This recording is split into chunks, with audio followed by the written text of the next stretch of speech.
My name's Gregory Robertson, and these are my 3 audience members.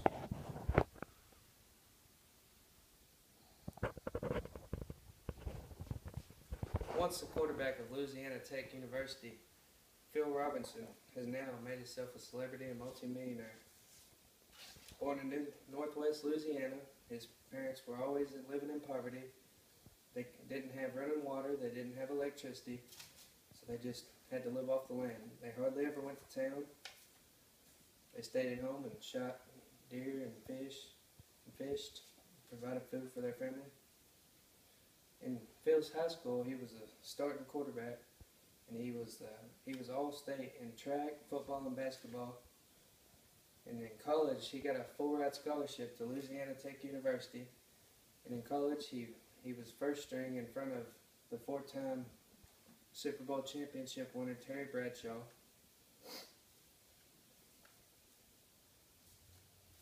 Phil's scholarship paid for his entire college. His family couldn't afford it anyways. That was the only way he was getting into college.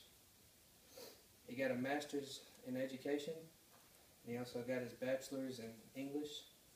And he spent several years teaching English class. Phil was drafted into the NFL in his later years, but he turned it down because he said he wanted to go back to his family and live in the woods and fish and hunt. Phil worked managing a bar, and he stayed drunk most of the time, and his wife got a job at the bar so she could watch over him, make sure he stayed out of trouble, but she didn't do a very good job at it. Phil said he partied all the time and didn't know anything about God, but when he was 28 years old, he decided to devote his life to Christ. For those years on, he totally made a change. He met back up with Kay, which is his current wife today, and he started loving and cherishing her and raising the children, 4 children they have. Alan, Jace, Jeff, and Willie. This is 4 sons. After Willie quit drinking and partying, he took care and became responsible. Started taking his kids and teaching them and holding a Sunday service at his house. He quit coaching when his kids got out of Little League football. He decided to become a commercial fisherman and provide better than his parents did when he was younger. Phil started making duck calls in 1972. His first year, he went door to door to all different states and only sold $8,000 worth his first year. That was his profit.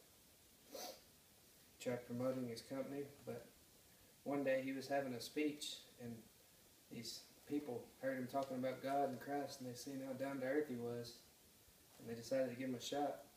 And now he's a star and has a multi-million-dollar company. He's a star on A&E's hit TV series Duck Dynasty. He is the president of Duck Commander. He recently said when the TV show came up to him and told him that he needed to quit praying and stuff on the shows because people are not liking it. He said, "If I quit praying, then there will be no show." He said that's what makes him the man he is, praying before every meal and trying to do right. Phil is expected to sell over $45 million worth of duck calls this year. Phil has made a life that was respectable and commendable. In a time that seemed imperfect, Phil made a change in his life and decided to put his family first and start doing things right and go on from there.